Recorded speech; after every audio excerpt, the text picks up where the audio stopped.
I think Dr. Mad not only deserves a standing ovation for her incredible remarks, her incredible teaching, but also her incredible poise while faced with an alarm clock that others in the back couldn't find. So I think she's an inspiring role model for all of our students, but I think for the entire Converse community. 20 years ago this month, a dramatic force of Mother Nature careened into and crashed through the low country of South Carolina in the form of Hurricane Hugo, a Category 4 storm. With winds of 140 to 179 miles per hour and a tidal surge of over 19 feet, the highest ever recorded along the United States Atlantic coastline, the hurricane badly battered cities and towns, houses and highways, fields and forests. More than 80% of the historic buildings in the city of Charleston alone suffered damage. Today, there are remarkably only small remnants of Hugo's devastation.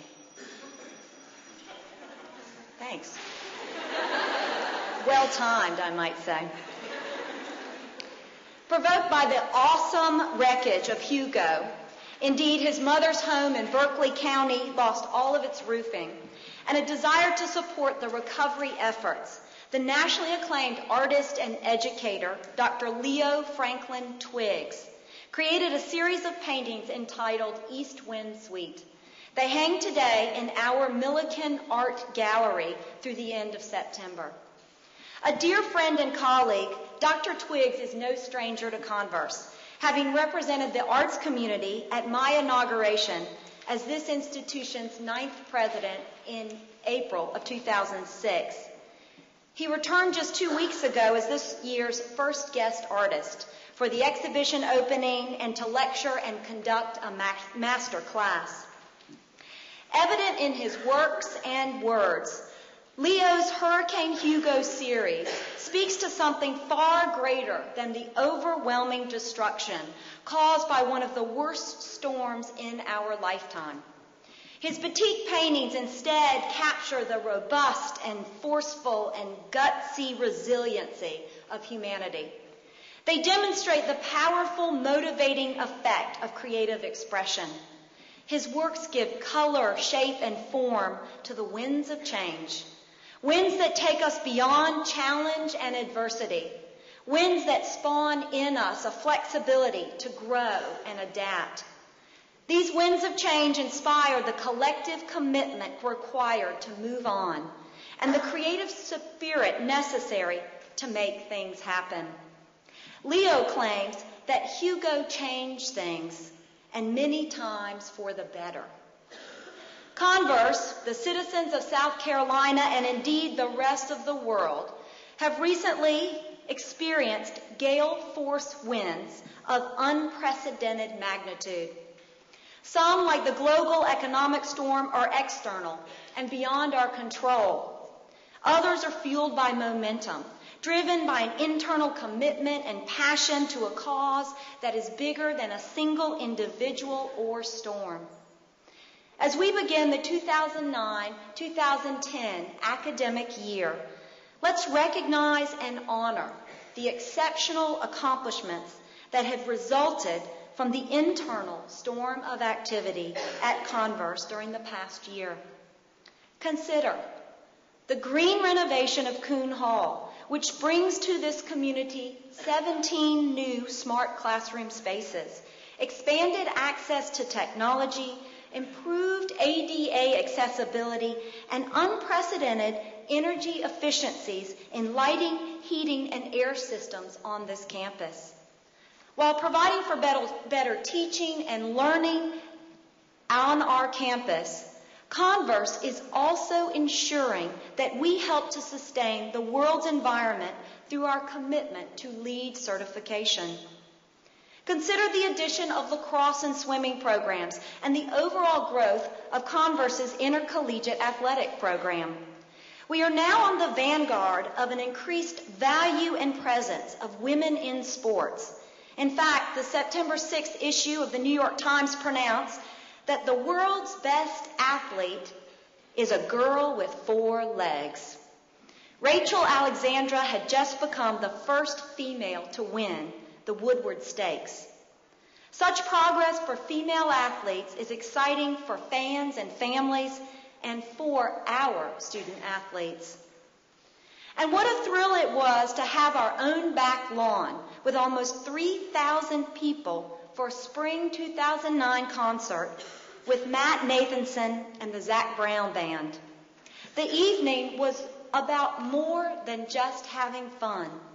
It expanded Converse's visibility as a beautiful, distinct resource for truly unique cultural offerings in the Southeast. It was also exciting for us to find ourselves posted all over Facebook, especially those pictures of the Zac Brown Band in Converse t-shirts. Other achievements include the launch of our new low residency MFA program and Dr. Melissa Walker's receiving a second grant from the National Endowment for the Humanities to bring high school teachers to Converse to participate in seminars taught by Converse faculty about the role that the Carolina backcountry played in the Revolutionary War. These accomplishments have expanded our reach and reputation as a distinctive teaching and learning community.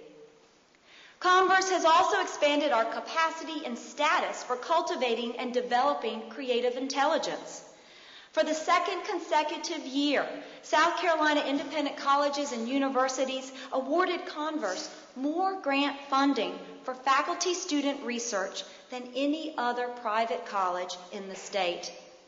We are beginning our second year of creative collaboration grants. We also now have a total of 94 creativity scholars on campus. Those from the class of 2013 had to travel back in time to 1889 before they even arrived here as freshmen. In a matter of months, Converse will unveil a new website that will play to our strengths, promote our niche programs, and provide others with a window into this dynamic learning community. The theme of the new design concept is Make Things Happen. This message aptly defines what we do best around here and succinctly describes the most obvious common trait of Converse women. Converse alumni are movers and shakers. They are adaptable and flexible thinkers and doers who make things happen in their professions, their workplaces, and their communities, locally, nationally, and even globally. Among the ranks of our most recent Converse graduates are Megan Madison, one of the first 2 American students ever to receive a Fulbright assistantship in Jordan, and Chelsea Boggs, who recently assumed the position of Chief Communications Director for the U.S. Council on Arab Relations in Washington, D.C.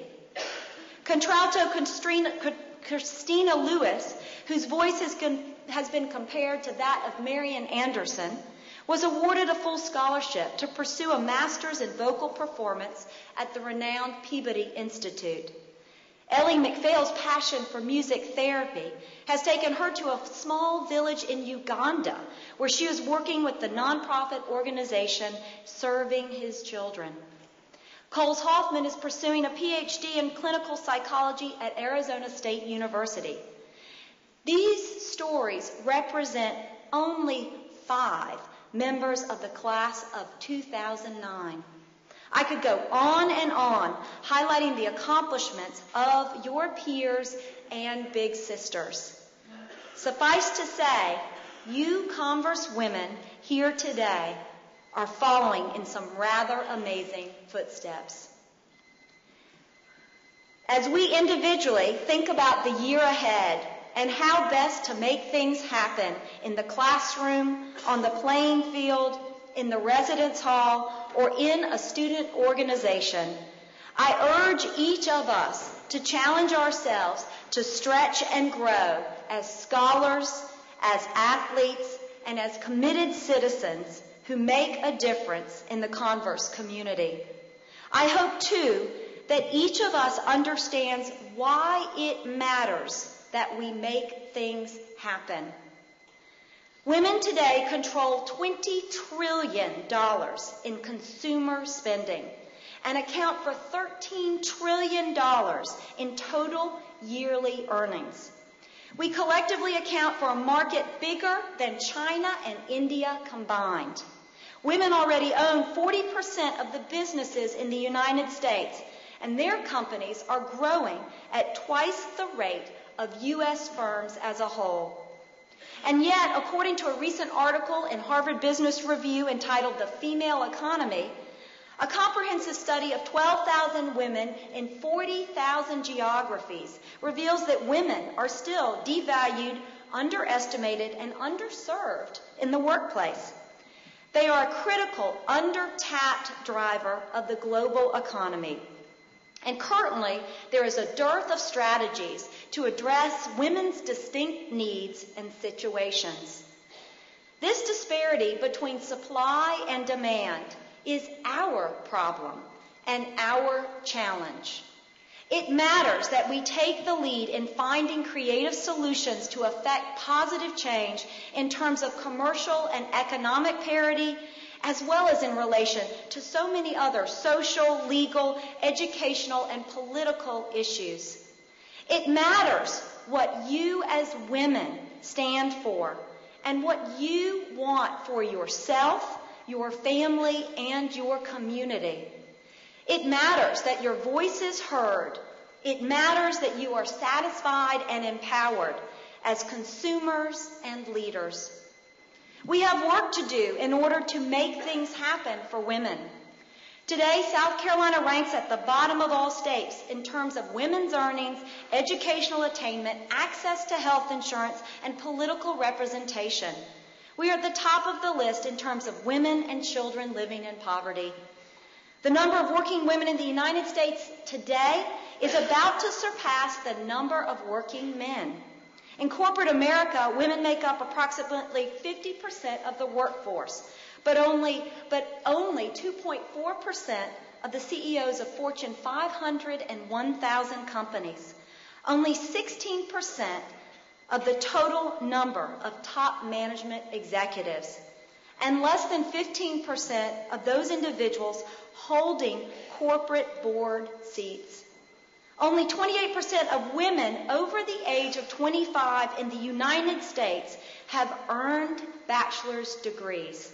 That number is even less in Spartanburg County. If there ever were a time in the world, and so I appreciate the reference to the alarm clocks, if there were ever a time in the world when women needed to be encouraged to be strong, to be independent, to take an interest in the world on their own behalf, and to make change happen, it is certainly now. Collectively, we need to advocate for change in social norms, institutions, laws, economic policies, and ourselves if we are to ultimately guarantee the rights and privileges of girls and women around the world. Converse can shape the future. Indeed, the institutions of higher learning in Spartanburg County are already setting an important standard. With the arrival this fall of new presidents of Spartanburg Methodist College and Spartanburg Community College, Spartanburg boasts that 50% of our college presidents are women, as compared to the national average of 25%. With over 120 years of Converse in its midst, the Spartanburg community is acclimated to female leadership. This is a feather in Spartanburg's cap. It is also a testament to the continuity of Converse's commitment to advancing women for personal and professional success. So let us begin this year with a sense of optimism and the conviction that we can make things happen. We can make leadership happen. We can make discovery happen. We can make creative happen. We can make scholarship and winning seasons happen. We can make a more equitable and sustainable world happen. And we can make apartment housing happen immediately.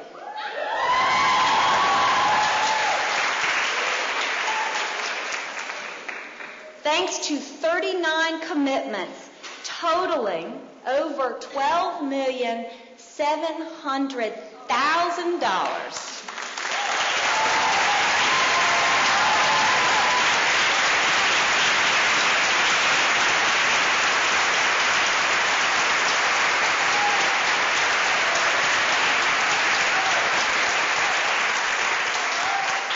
The Converse College Board of Trustees voted just this morning to break ground this fall for apartment housing.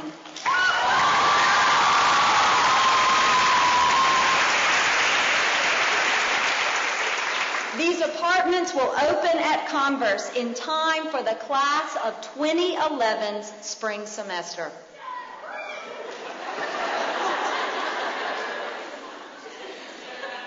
Such a surge of support and action and commitment is a major feather in Converse's hat. And if you will look beneath your seats, you'll find your very own feather to adorn your own cap this year.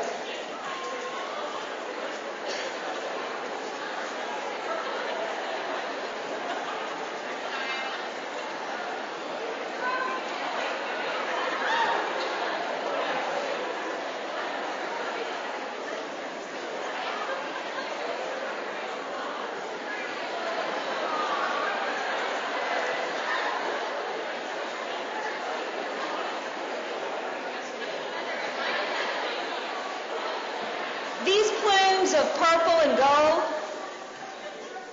should keep us mindful that as leaders in the cultivation of creative thinking, we individually and collectively have a responsibility to make things happen on behalf of women and girls. As a result, we will make great things happen for families and communities. That means many more feathers in many more caps. It is my honor and privilege to open officially the 120th academic year at Converse College. I declare college in session.